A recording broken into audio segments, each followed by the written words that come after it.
Pints with Jack, Season 3, Episode 31. After Hours with Lina Maslo.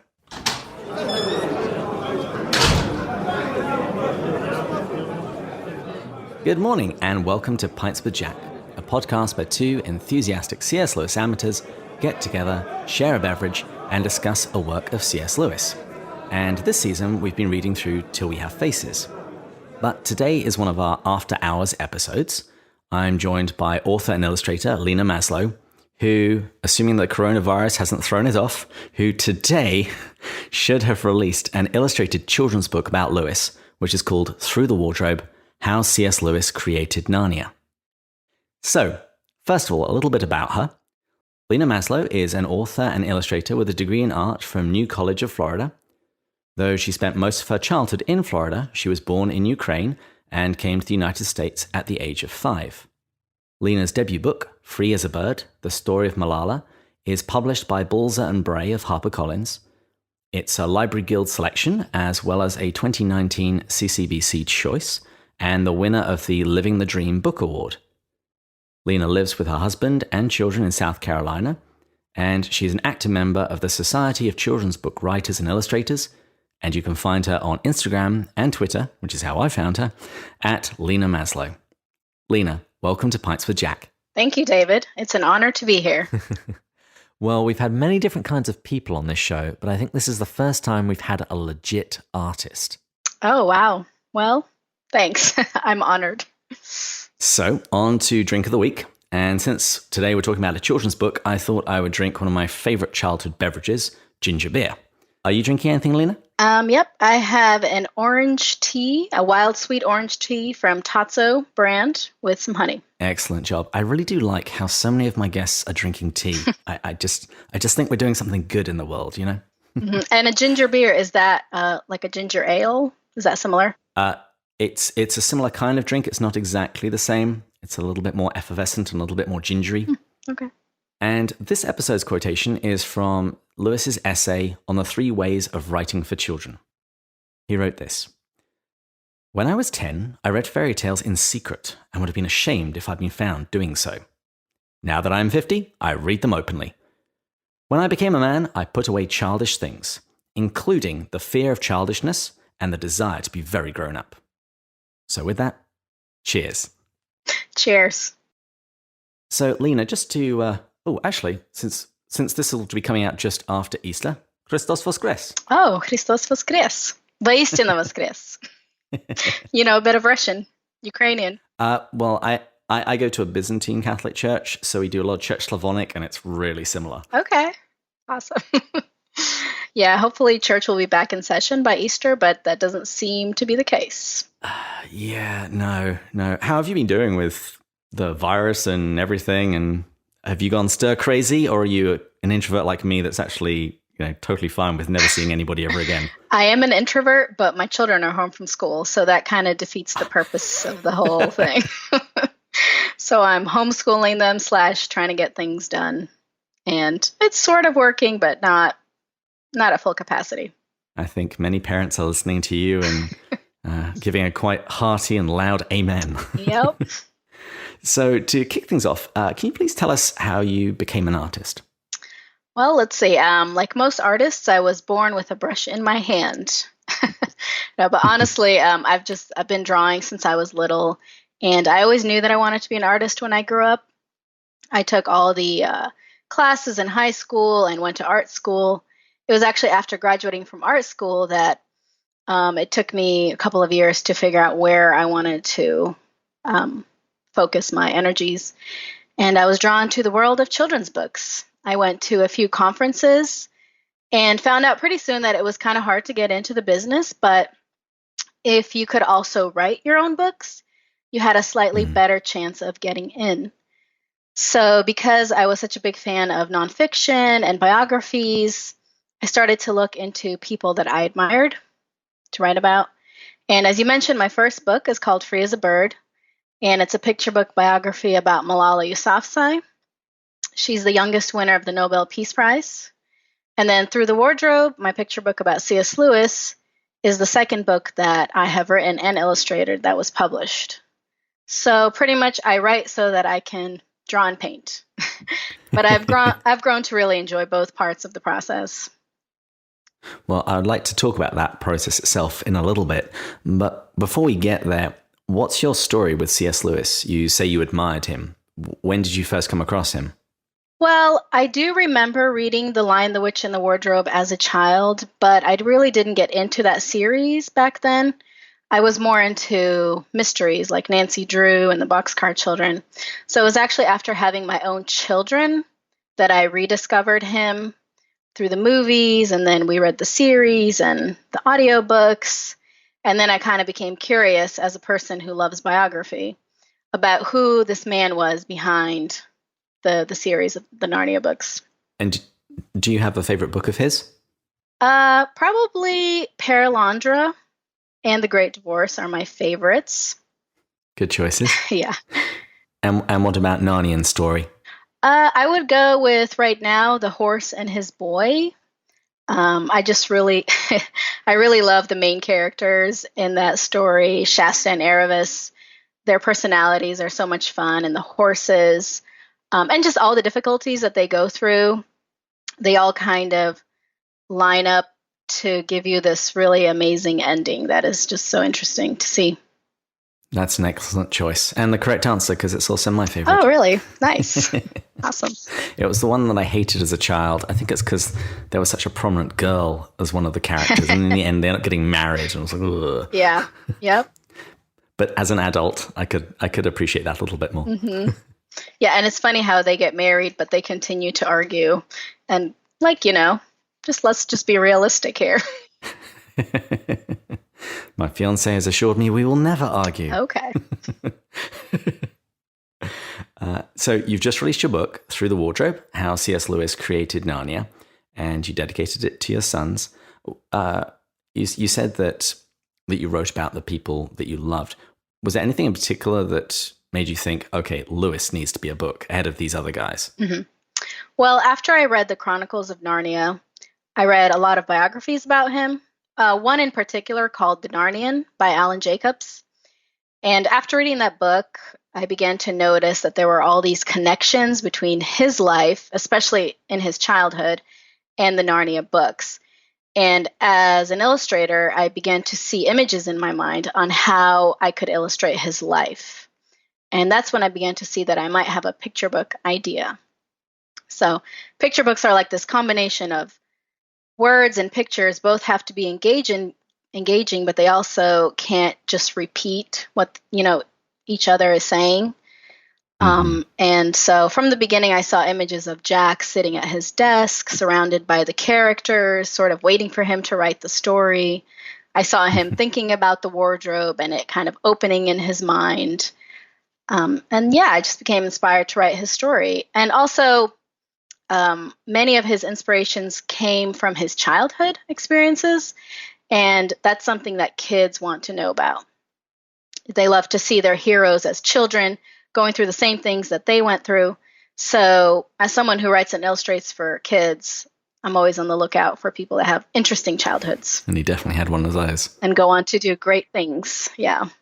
We'll also talk about that. But now let's talk about the book itself, because you did everything. You did the researching, the writing, and the illustrating.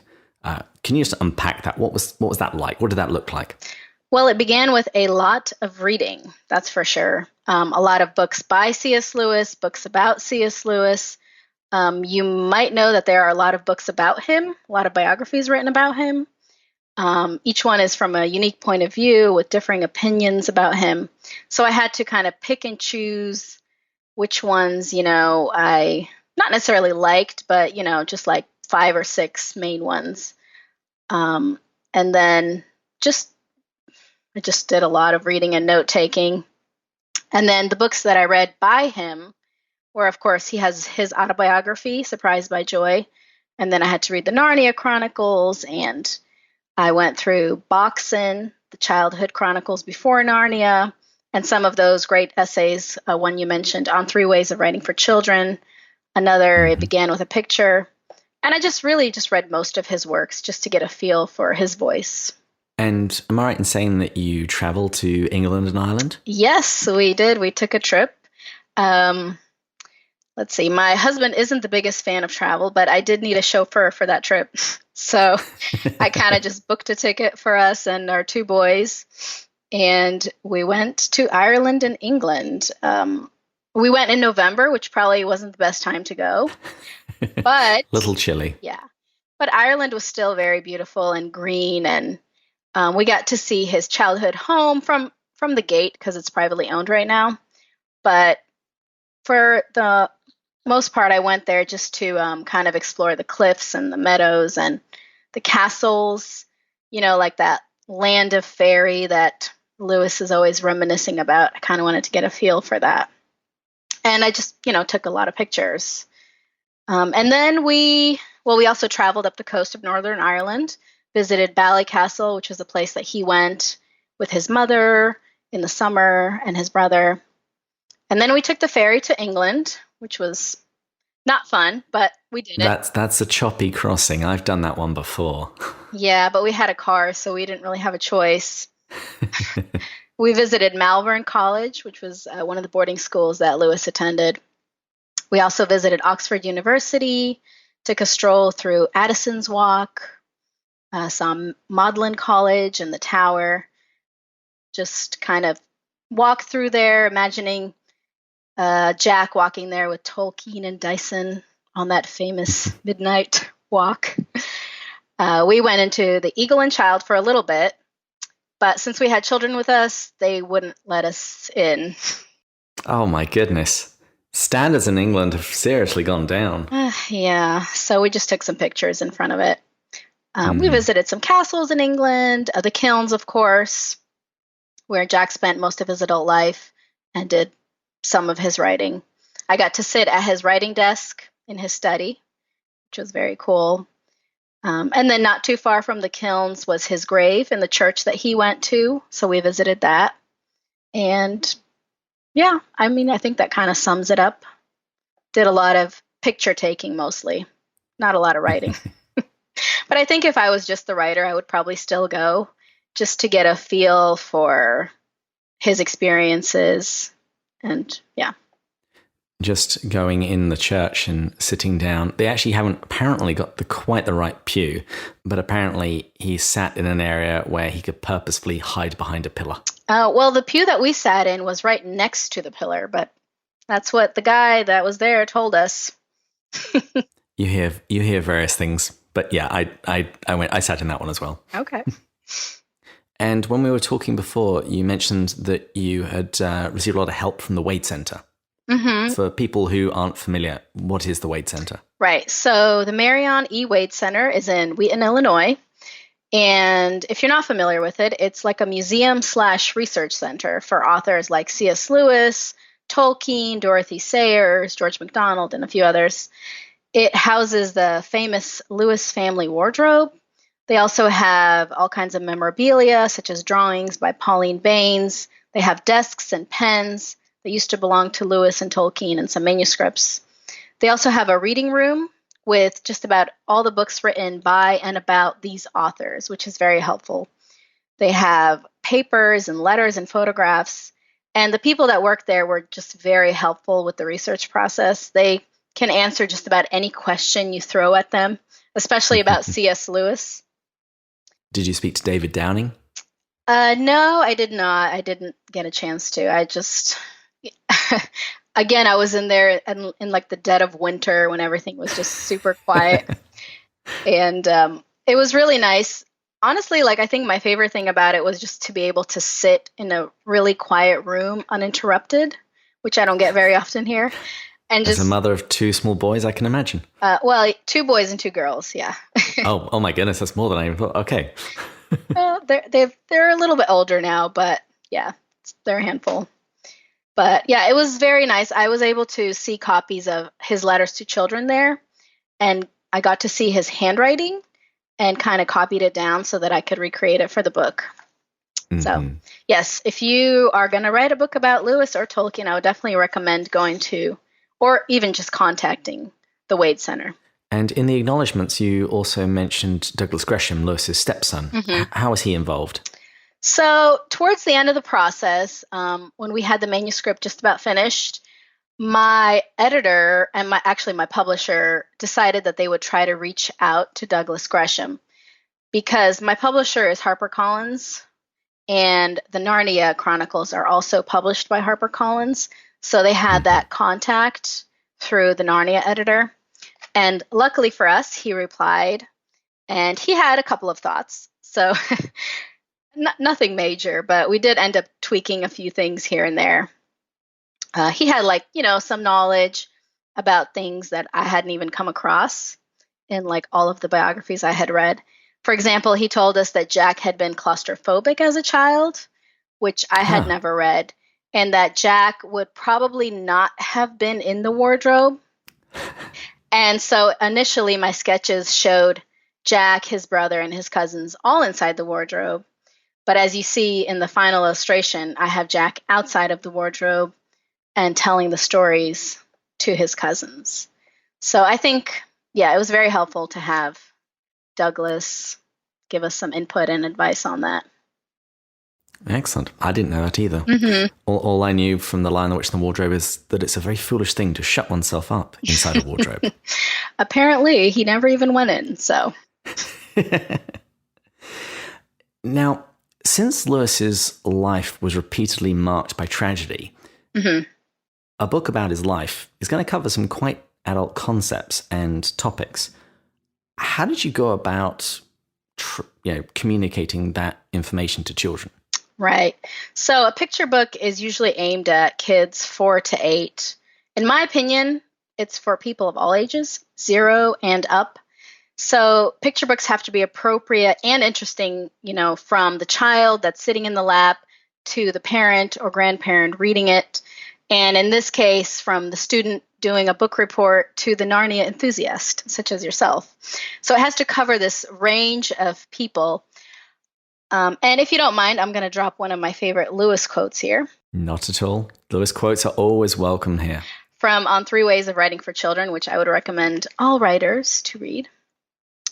Quote, since it is so likely that they, children, will meet cruel enemies, let them at least have heard of brave knights and heroic courage. Yeah. It's one of my favorites. So the most important thing with kids is, I think, not to talk down to them. And children can handle difficult topics. That being said, there are still some limits with the picture book audience. I try to be as honest as I can without being overly dramatic or scary. For example, I write in the book that Jack's mother became sick and died. Children have a basic understanding of what death is, but I'm also, for this age range, not going to go into the details of her disease or, of her dying. I'll leave that up to the parents to explain if they feel the need. I also talk about bullying and Jack's struggles with fitting in.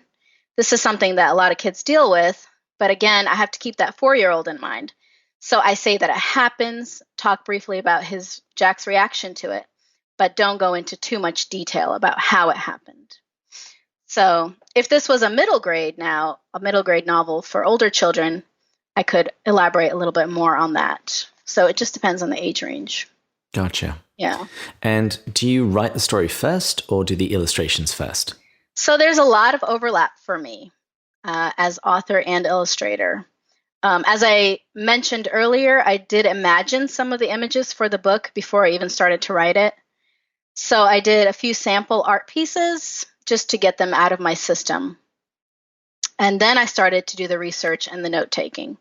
While I did that, I was sketching Jack, watching documentaries about him, sketching, the time period. Then I wrote several drafts of the manuscript. And as I did that, I drew these little thumbnails, which kind of helped me figure out page turn and composition. And you also have to consider page count as you're doing this. So your typical picture book is 32, 40, or 48 pages. So you have to keep that in mind as you're doing it. During this time that I'm writing, though, my editor didn't see any of my drawing process. She's just seeing the writing. So really the writing did come first. And then once we got to a point where we felt like the revision was pretty close to being done, I did the sketches and sent them to her and the art director, and then they looked over that. And once that was approved, then we could go to the final art, the final illustrations. And what was the process on that, going from a sketch to a fully colored inked drawing? Well, I take my sketch and I put it on a tracing table, and then I put like a piece of watercolor paper over that. And for this book, I decided to do it in a dip pen and ink, just like Lewis wrote the Chronicles of Narnia. I used sepia inks and violet colored inks. And then I painted over that with acrylic paints and ink, and then did more detail on top of that. And that took a couple of months. And people can see little videos of you doing this on your Twitter account, correct? Yeah, if you dig back far enough, my Instagram and Twitter, you can find little videos of me drawing and painting. Yeah, I can't describe the amount of self-control it's taken, because I first found out about this, it was at least a year ago. I was like, oh my goodness, how long do I have to wait? But the day is almost here. Almost here. Time does pass.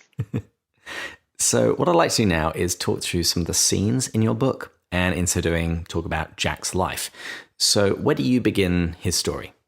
Well, I began his story at that moment where he chooses his name. So Clive Staples Lewis did not like his name. He imagined himself as more of a Jack.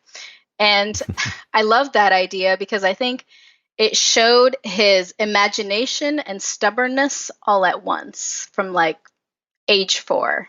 And I just thought that was really funny. Jack had a pretty idyllic childhood. He was the baby of the family with one brother, Warnie. They spent most of their days playing outside, riding bikes, and when it wasn't raining, and then when it was, they were in the attic, and their mother supplied them with all kinds of supplies. And that was probably one of my favorite pictures of the book. One of the things I liked was he was surrounded by all of the books that I'd heard him speak about in his books. Beatrix Potter, 5 Children in It, Gulliver's Travels. And I also noticed that you had copied some of Lewis's own boxing pictures that were up on the wall. Right, yeah. So I mentioned that book earlier, Boxen, Childhood Chronicles Before Narnia. It's sort of a collection of his and Warnie's writings and illustrations from this world that they created called Boxen. And yeah, I thought it would be fun to just take those illustrations and put them up on the walls and in their little notebooks, kind of show his process and his inspirations for what came later on. I was actually reading your book to my girlfriend earlier in the week, and as we were going through this, I said, and can you see the mouse? Getting her to point out, because there's a lovely little drawing of a mouse fighting a cat in the bottom right-hand corner. Yeah, that's probably one of my favorites. And then you talk about Lewis telling stories to his cousins. Can you fill in the biographical details of that? Mm-hmm. So there was this letter written by one of Jack's cousins, Claire Lewis Clapperton, in which she describes, quote, sitting when very small in the wardrobe while Jack told us his tales of adventure, unquote. And this was a letter I was actually able to see thanks to the Wade Center. So this was a first-hand source. And so this elaborately carved wardrobe was carved by Jack's grandfather, Richard Lewis. The cousins would sit in there when they came for Christmas, and Jack, with his big imagination, would tell stories. And he loved this wardrobe so much after his father died, he had it shipped over to the kilns, and then after his own death, it was donated to the Wade Center in Illinois, where you can go see it. Also for fun, right next to the wardrobe, I've included a little scarf and umbrella to sort of hint at what is to come. Mr. Tumless. And that was one thing that I saw throughout the scenes. There were these little nods to the land of Narnia, little foreshadowings. Right. Yep, I put those in there. And then we get to the sad part, well, one of the several sad parts of the story, his mother dying. Right. So when he was 9 years old, his world was turned upside down by his mother's death. He lived in fear, really, for months as his mother was dying of cancer. The doctors and nurses were coming and going, those noises and whispers in the night that he writes about. that particular line, that was what jumped out at me in my notes. I wrote because you see you see shadows from a doorway falling across his room, and immediately popped into my head, surprised by joy, where he says the house became full of strange smells, midnight noises, and sinister whispered conversations. Right, and that's the line that I had in mind when I drew that. But even in that dark scene, there's still hints of joy to come, because you have this carpet, and there are some images on that carpet that look an awful lot like a lion, a witch, and a winged horse. Right, and that's the fun thing about nonfiction picture books. You sort of have this artistic license that you can take with the illustrations. In this case, I chose to give the rug some details that hinted at the magician's nephew, because that book is also about a boy whose mother is dying, and he goes on an adventure and comes back with an apple that heals her. And if you notice, there's also a little apple on his nightstand.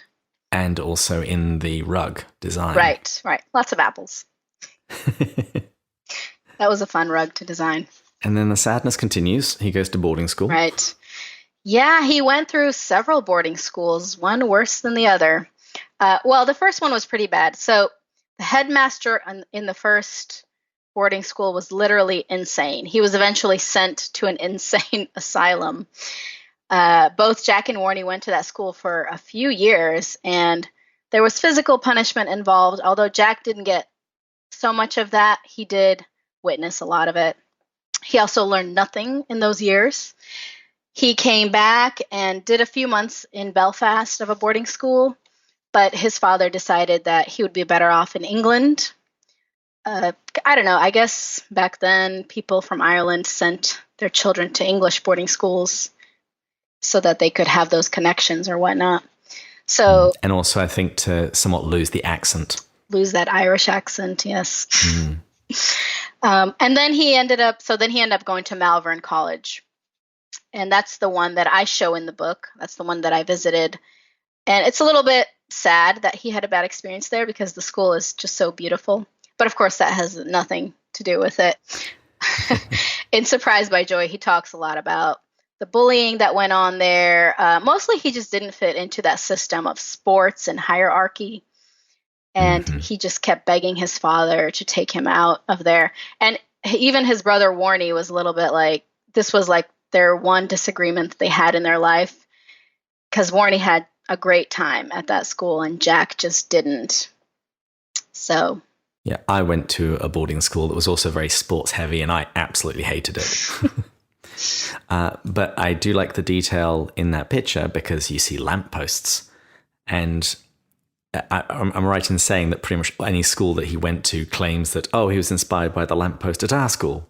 Yes. So the one in Belfast also had lampposts, and they claim, that theirs is the lamppost.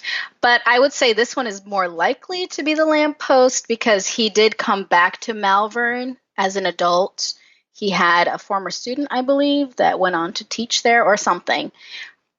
So, and I like those lampposts better, so I included the one from Malvern in my book.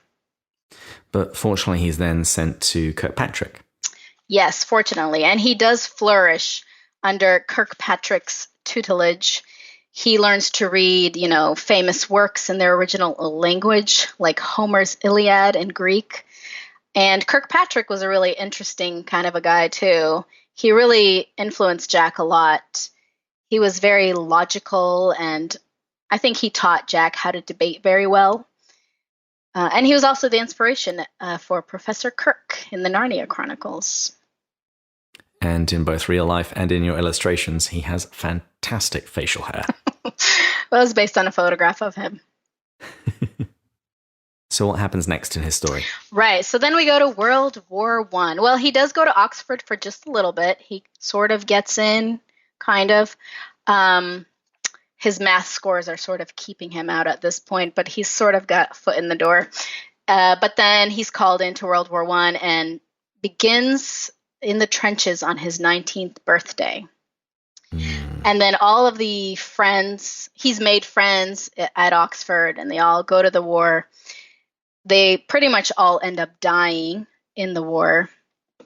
And so I mean, the war has a big effect on him, even though he doesn't really go on to write about it too much or talk about it too much.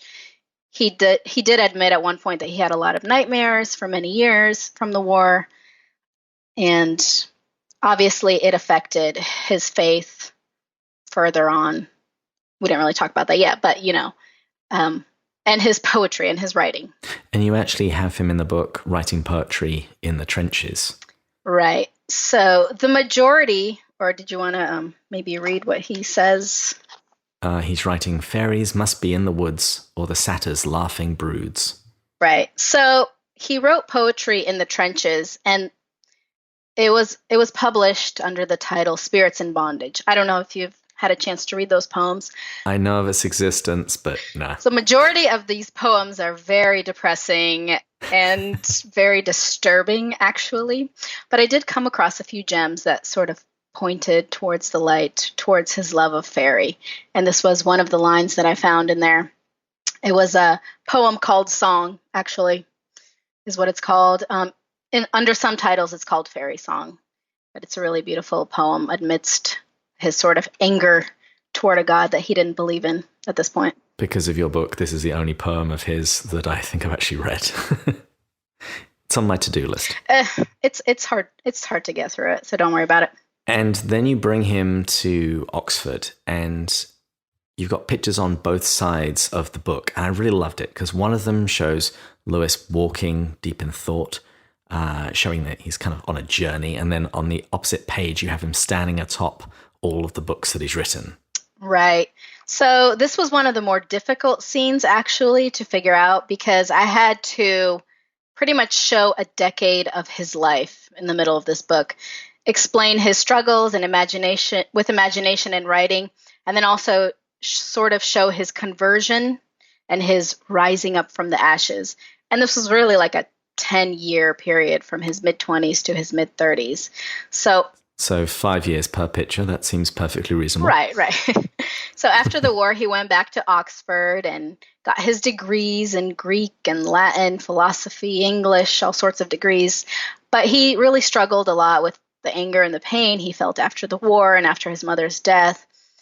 He did land a job at Oxford, and he stayed there for quite a while. But he went on this long and winding journey toward faith that was kind of hard to sum up for the picture book audience. So I could really only highlight a few aspects of it. But it kind of begins with his mother's death and unanswered prayer. And he begins to question God's goodness when he's in the boarding schools and loses his faith probably in his early teens. And he was raised in a Irish Protestant household. So he just sort of struggles through that and through the war and then Oxford and becomes an atheist. But then, as you know, if you've read Surprised by Joy, there's also this underlying search for joy and longing that he's also felt all his life.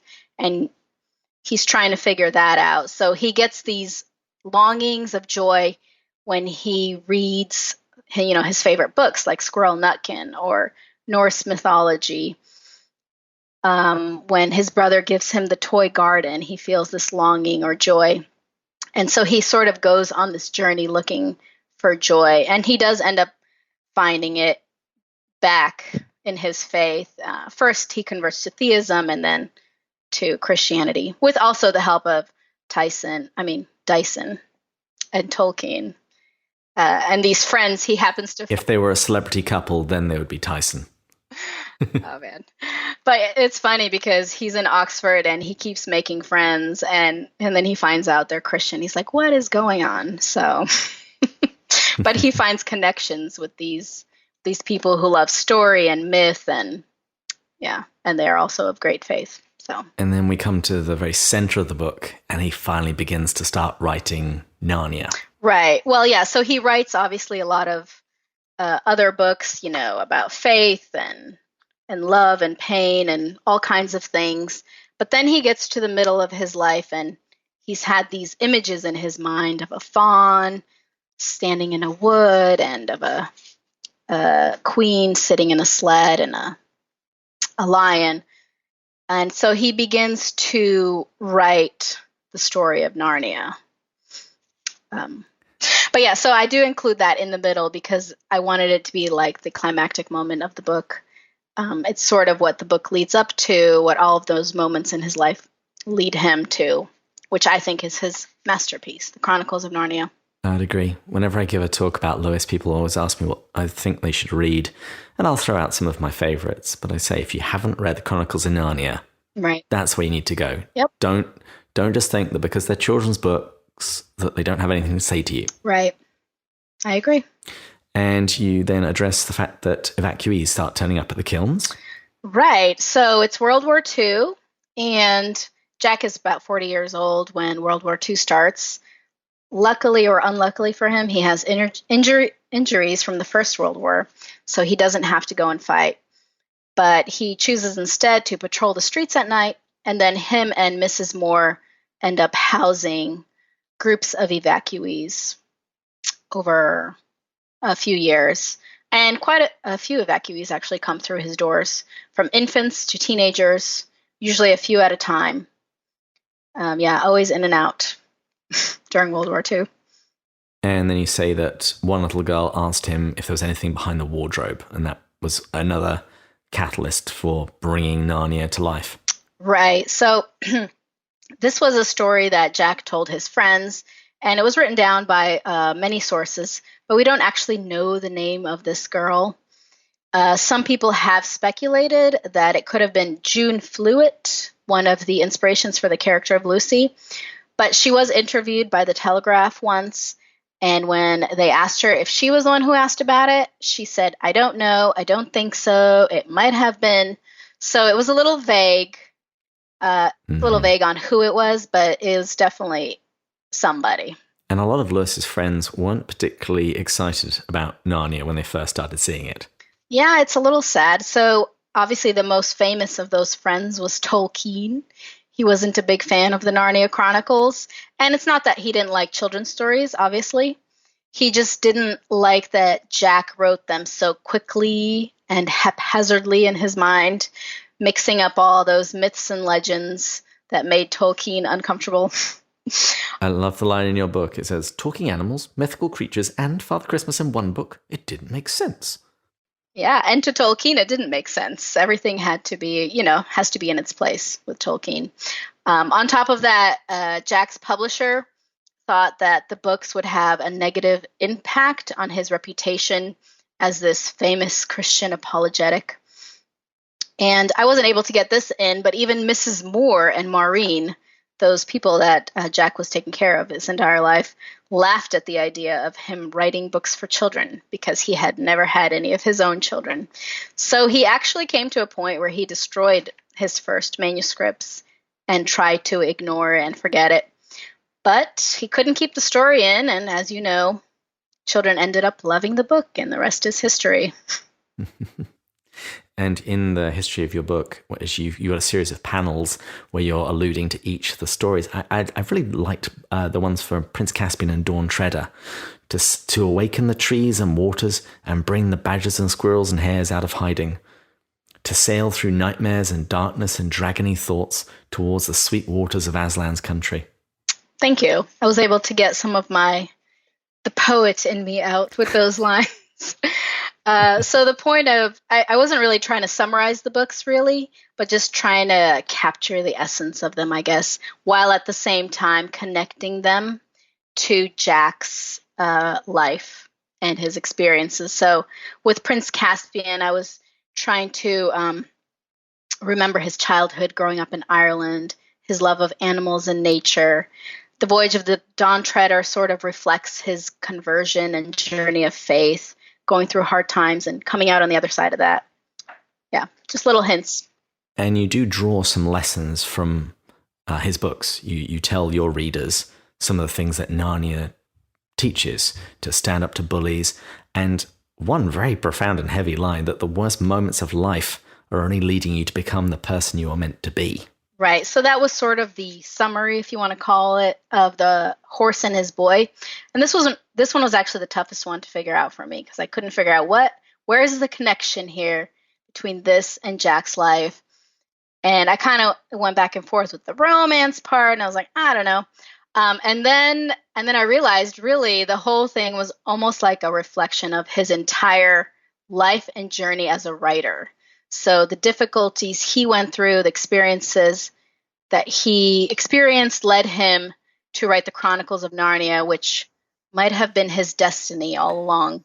And then you start talking about the letters that were written to him. And a very nice touch is that on the inside covers of the book, on the front and the back, you have letters that children sent to Jack and then his replies. Mm-hmm. And they are actual letters, right? I recognize quite a few of them. Right. So I came across Jack's letters to children early on in a book called C.S. Lewis, Letters to Children. And like I mentioned, I also saw copies of these letters at the Wade Center. But his letters from children, I actually had to invent because he destroyed all of his correspondence. In the beginning, I had letters from him at the start and the end of the book.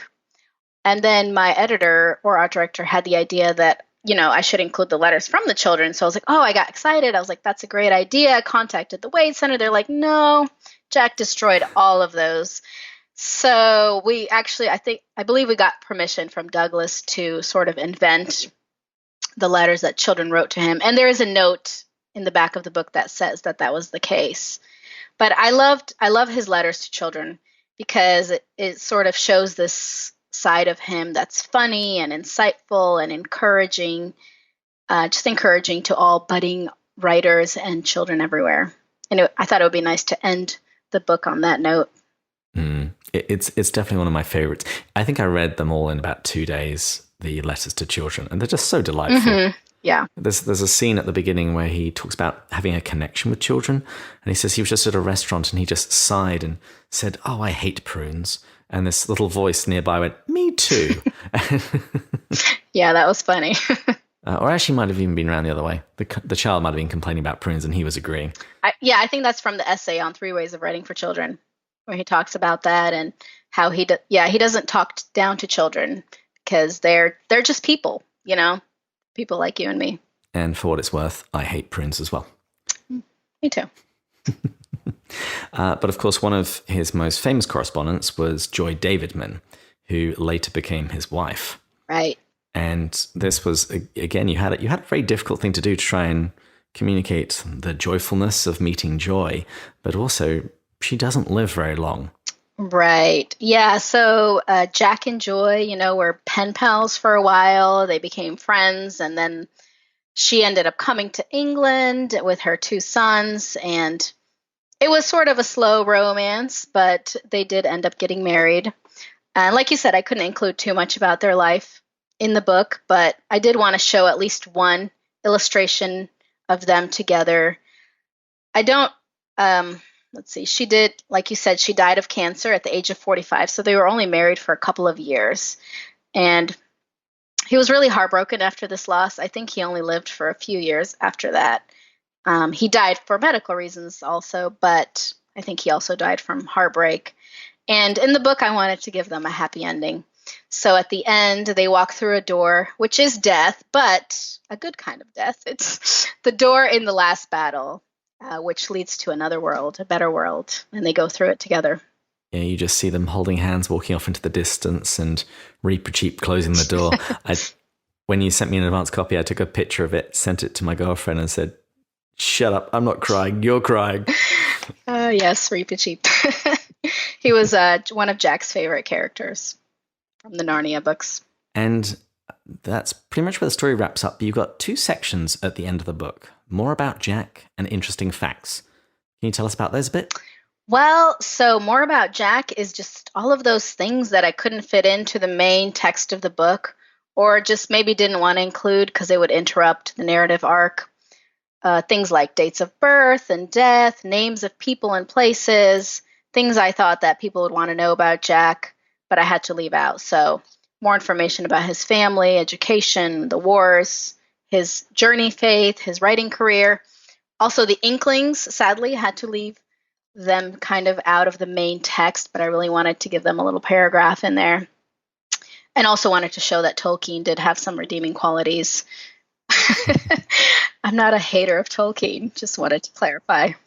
We're gonna talk about future projects. I'm still a fan of you doing a version of Leaf by Niggle. I've looked in. I mean, I've sort of read it, and we'll see. We'll see. It's his version of The Great Divorce. So if The Great Divorce is one of your favorite of Lewis's, okay, just a suggestion. I'll look into it. And what about the other interesting facts? Because I like it because you explain why Lewis chose Turkish Delight. Right. So, yeah. So during World War II, a lot of the food items were rationed. Candy was rare. And of course, one favorite for British children was Turkish Delight. So it wouldn't have been surprising to British children during that time that someone would sell out all of their siblings for a room full of it. Are you a fan, by the way? I do like it. And when you visit the kilns, well, at least when I visited the kilns, they gave us some Turkish Delight at the end of our tour. And I grew up liking Turkish Delight, and definitely the more expensive stuff is much nicer than the mass-produced stuff. But it's probably also one of the most consistent things when people come to me with their C.S. Lewis confessions. It's usually about which books they haven't read, and also the fact that they were all excited to try Turkish Delight, tried it, and thought it was revolting. Well, I did not like it the first time that I tried it. I did try that rose-flavored, chocolate-covered stuff that they sell in the grocery stores, which I do not like. Yeah, it's not that great. But then I came across a box of like really good pistachio flavor. I think it was really yummy. So if it's the right kind, I do like it. And I'm convinced that the White Witch wouldn't have given Edmund cheap Turkish Delight. No, definitely not. He would have had the yummy, fluffy type with powdered sugar all over it. Exactly. And when people tell me that they didn't like Turkish Delight, my follow-up question is always, so for what candy bar would you sell out your siblings? True. And almost always, they're usually very quick with a response, almost like they thought about it. Well, what do people usually say? I don't even know. I wouldn't know what I would say. Maybe a Milky Way. Stickers? Yeah. Personally, Turkish Delight would work for me. Okay. But the good stuff. I'm not betraying my sister for anything less. And the other thing I liked in this section is you ended with a picture of the Chronicles of Narnia in order of publication, which made me just so happy. Yeah, I knew you would mention that. Yeah, are you a chronology snob as well? I am sort of, but honestly, I kind of included it that way for practical reasons, because that's the order that Jack wrote them in or finished writing them in. And that's the order that I show them in the book. But I also agree that they should be read in that order, especially Lion, the Witch, and the Wardrobe needs to come first before The Magician's Nephew. Otherwise, the whole thing is just forget about it. Completely agree. Glad we got that cleared up. Right. And do you have any other projects in the pipeline? Like I said, I'd like to see you do Leaf by Niggle by Tolkien. And I also thought you could do some spin-offs. So I'd like to see The Illustrated Adventures of Reepicheep and Puddleglum, A Marshwiggle Story. Those are pretty good ideas. I might have to run them by the publisher and see what they think. We'll see how this book does, and if it does well, then maybe they'll give me some Lewis projects in the future. Who knows? But right now I'm looking at other people that are interesting to me, other artists and people that I admire. Nothing official yet, but I'm also inspired in general by C.S. Lewis's writing career. So he never pigeonholed himself into any style or genre. And he was always influenced by the books that he loved, his own life experiences, and then combined that with his imagination to write stories that only he could have written. So I'm kind of wondering, what are the stories that only I can write? How about a story about a mother trapped at home with all of her children and not allowed to leave? That will connect with a lot of people. Yeah, but half the world kind of feels that right now. So I don't know if that's a unique experience. It's something that I think everybody could connect to. Very true. Very true. Well, thank you so much for sitting down and chatting with me today. Yeah, thank you. As things draw to a close, pun very much intended, can you please tell us where people can buy the book and where they can find out more about you and your work? Well, you can find Through the Wardrobe, How C.S. Lewis Created Narnia almost anywhere online. Barnes & Noble, Books A Million, Amazon, IndieBound. Some bookstores will probably carry it. There's even a Kindle version that will be coming out. If you do have an extra moment, you can contact your local independent bookstore and order from them, or ask your local library to carry a copy so you can put it on hold. And you can find me online at linamaslo.com, and I'm also on Instagram and Twitter at Lina Maslo. Wonderful stuff. All right, thank you. And listeners, please join us next time when we'll be chatting with Trent Horn, and we're going further up and further in. Cheers. Cheers.